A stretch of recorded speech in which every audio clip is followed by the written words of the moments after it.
Say hi, wave, Jeremy. Wave to the camera. Hey everybody there, Coach Jeremie. Just bear with me, this is my first ever Facebook Live. I just wanted to talk a little bit about training the core. A lot of people are under that myth that we have to get down and do all kinds of crunches and sit-ups to strengthen the core. And while that's all fine and dandy to have a strong core, it is often more important to have the control of our core, the deep muscular system versus the superficial stuff. So when we're doing our crunches and all of our planks and whatnot, we're really hitting the superficial muscles. And by learning how to breathe and control and focus in on the deep myofascial system, the support system, that's what we really need to focus in on. Muscles as the psoas, the rectus abdominis, the spinal erector muscles that are really the foundation of the total core. So learning how to control those is often more important than doing all those sit-ups to get the beauty muscles.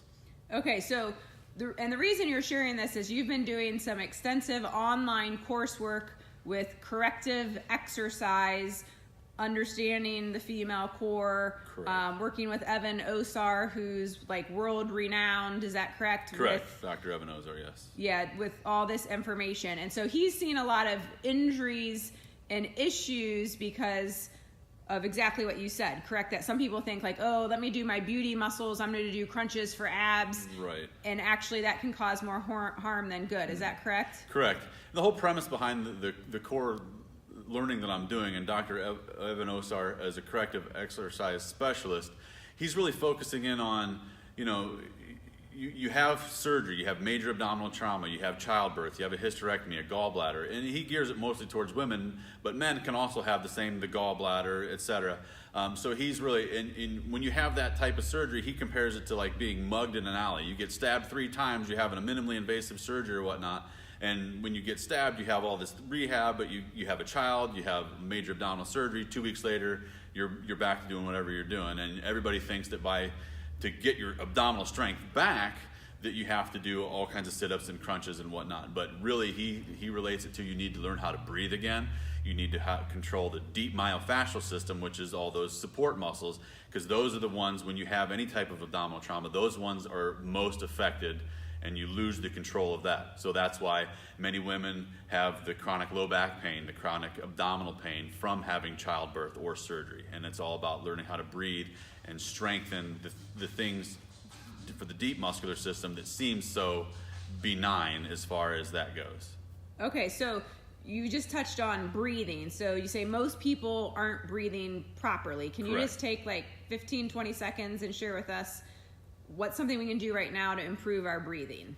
What I've been telling all my clients to do, when you can do it in a standing position, in a seated position on a chair, lying on your back is typically the most optimal, but just taking 3 deep breaths and thinking about expanding the breath forward through the thoracic cavity, so placing your hands on the front of your your rib cage, 3 deep breaths, expanding that forward, and then going from there, thinking 3 deep breaths, expanding your rib cage laterally, and then reaching behind your back and thinking 3 deep breaths and expanding that rib cage posterior. So we really learn how to open up everything through the thoracic cavity, which is part of our core. So that's why breathing is so important, because your diaphragm is contracting and lowering as you're breathing, your rib cage is expanding, and everything is from your pelvic floor muscles all the way up to the top of your core, which is right behind the clavicle.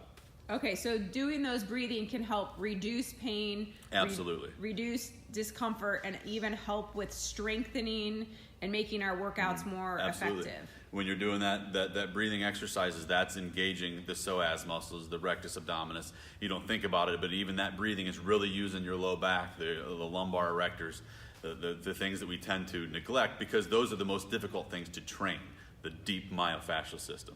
Okay, so breathing is something we definitely need to implement on a daily basis, just as important to getting our workouts in, doing our stretching, all that other stuff. Absolutely. Okay. Anything else you want to share with us today real quick? Because I know that we're going to have Jeremie come in and dive deeper on this and go through some demonstration on the core. Anything else that maybe is a common myth that people think about the core, or just a different train of thought that'll help us improve our core? Just as far as don't necessarily worry so much about heavy weights on core exercises. All those sit-ups kind of related to golf. If anybody is a fan of golf, you drive for show, you putt for dough. So everybody wants to see that guy who hits the ball 300, 350 yards down the hole. But the most important thing is the small thing, the putting. If you can't make a 3-foot putt, then who cares if you can drive the ball 350 yards down the field? Same thing, it doesn't matter how many crunches you do and how strong your abs are. If the deep myofascial system is weakened, the strongest abs in the world are never going to prevent an injury. It's going to be that thing that you're just bending over to the floor to pick something up, and you're going to have a back injury, or you're going to have an abdominal injury, you're going to hurt an oblique, something of that nature, if you're not learning and you're not using your core to its fullest potential. So when we're doing our workouts here, whether it's in boot camp or Forever Fit or strength and conditioning camp, we are working our core all the time, right? Yeah. Doing the TRX movements, doing all these movements. Do you want to expand on that at all for a second? Yeah, anytime you're doing anything, any type of exercise, you're engaging your core, especially TRX chest press. That's just an easy one to talk about. When you're doing that chest press, you're thinking, oh, it's chest, chest, chest. But when you're doing that chest press, we're always telling everybody to make sure your core is tight, to make sure you're maintaining alignment. So when we're saying maintaining alignment, you want that alignment between your shoulder and your hip. You don't want to doing that chest press, you're coming down, you don't want to be sagging this way or coming up and sticking your rear end, and you want to maintain control of that core and engage that core the whole time when you're doing that chest press. And it's all strengthening. And that's when you're doing that, it's the deep and superficial muscles that you're really concentrating hitting on. So doing that type of exercise correctly is more important than us thinking we need to get down on the floor and do some crunches. Absolutely. Awesome. Well, thank you so much for sharing what you're learning, and we look forward to you coming in and doing a deeper seminar on this. So make sure you comment below with any of your questions, like the video, or comment below and let us know if you found this helpful. So thank you, Jeremie. Thank you. See everybody soon.